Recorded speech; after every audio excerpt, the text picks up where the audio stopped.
प्यारे बच्चों, आज हम हिंदी में बाल महाभारत कथा का अध्याय नंबर 7 कर्ण पढ़ेंगे। कर्ण की कहानी। महाभारत के कर्ण केवल शूरवीर या दानी ही नहीं थे, बल्कि मित्रता निभाने वाले, भाईचारे को निभाने वाले, त्यागी और तपस्वी थे। वे ज्ञानी और दूरदर्शी भी थे। दूरदर्शी अर्थात दूर की सोचने वाले। कर्ण को कोई भी पराजित नहीं कर सकता था। सचमुच कर्ण का व्यक्तित्व बहुत ही रहस्यमय था। कर्ण कुंती के सबसे बड़े पुत्र थे और पांडवों के बड़े भाई थे। कुंती ने विवाह से पहले ही कर्ण को जन्म दे दिया था। लोक निंदा के डर से उन्होंने कर्ण को एक संदूक में डालकर गंगा में बहा दिया। यह बालक गंगा में बहता हुआ एक किनारे जा लगा। उस वक्त उस किनारे पर अधिरथ नाम के सारथी अपने घोड़े को जल पिला रहे थे। उनकी नज़र संदूक पर पड़ी तो उन्होंने संदूक को उठाया और संदूक को खोल कर देखा तो उसमें से एक सुंदर सा बालक सोया पड़ा था। अब अधिरथ जी उसे यानी कर्ण को अपने घर लेकर आए। उनकी पत्नी का नाम राधा था। राधा ने अपने पुत्र के समान ही कर्ण का पालन पोषण किया, क्योंकि अधिरथ और राधा की कोई संतान नहीं थी और अधिरथ राजा धृतराष्ट्र के रथ चलाने वाले थे। इन्हें क्या कहते थे? सूत।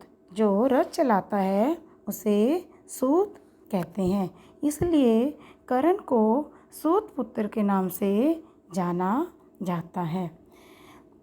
अब कर्ण बड़े हुए तो वो द्रोणाचार्य से शिक्षा यानी शस्त्र विद्या सीखना चाहते थे, लेकिन द्रोणाचार्य जी का नियम था कि वो क्षत्रियों को ही अस्त्र शस्त्र की शिक्षा प्रदान करते थे।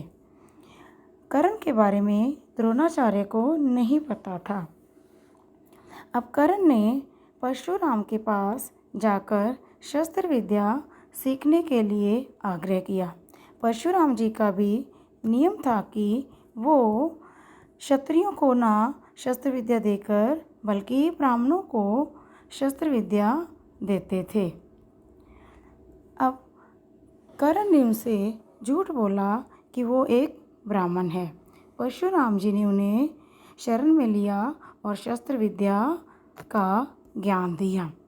एक दिन परशुराम जी जंगल में जा रहे थे तो वो काफ़ी थक गए। वो कर्ण की गोद में सिर रखकर सो गए और उन्हें नींद आ गई। इतने में एक कीड़ा आया और कर्ण की जांघ पर डंक मारने लगा। कर्ण की जांघ पर घाव हो गया, लेकिन परशुराम जी की नींद ना खुल जाए इस भय से वे चुपचाप बैठे रहे और उनके घाव से खून बहने लगा। बहते खून ने जब परशुराम जी को छुआ तो उनकी नींद खुल गई। तो उन्होंने कर्ण से पूछा कि तुमने कीड़े को हटाया क्यों नहीं? तो कर्ण ने कहा कि आपकी नींद ना खराब हो जाए, आपकी नींद ना टूट जाए, इसलिए मैंने आपको नहीं उठाया। तो परशुराम जी ने कहा कि किसी ब्राह्मण में इतनी सहनशीलता नहीं। ये तो सहनशीलता जो इतनी तुम्हारे अंदर है किसी क्षत्रिय में ही हो सकती है। सच सच बताओ तुम कौन है? तब कर्ण ने उन्हें सारा सच बता दिया।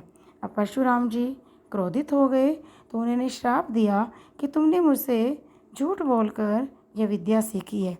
इस विद्या की जब तुम्हें सबसे अधिक ज़रूरत होगी तब तुम इस विद्या को भूल जाओगे।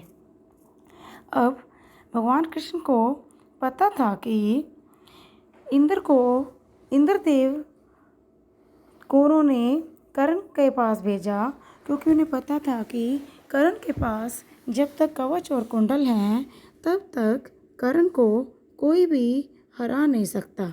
अब इंद्रदेव भिखारी बनकर आए और उन्होंने कर्ण से जन्मजात कवच और कुंडलों की भीख मांगी। अब करण का ये नियम था कि जो भी कोई उनसे आकर भिक्षा मांगता था या कुछ भी मांगता था तो वो उन्हें मना नहीं करते थे, चाहे उसमें उसके प्राण ही क्यों ना मांग ले। अब उन्होंने इंद्रदेव को बिना कुछ सोचे समझे ही 1 मिनट भी नहीं लगाया और अपने कवच और कुंडल उतार कर दे दिए। अब भगवान इंद्रदेव जी बहुत प्रसन्न हुए तो उन्होंने खुश होकर कर्ण को वरदान मांगने के लिए कहा। तो कर्ण ने शक्ति नाम का शस्त्र मांगा। इंद्रदेव ने कर्ण को यह शस्त्र दे दिया और कहा कि तुम इस शस्त्र का प्रयोग केवल एक ही बार कर सकोगे।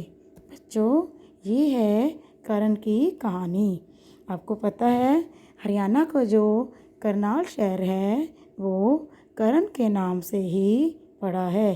कर्ण के नाम से ही शहर का नाम क्या पड़ा? करनाल।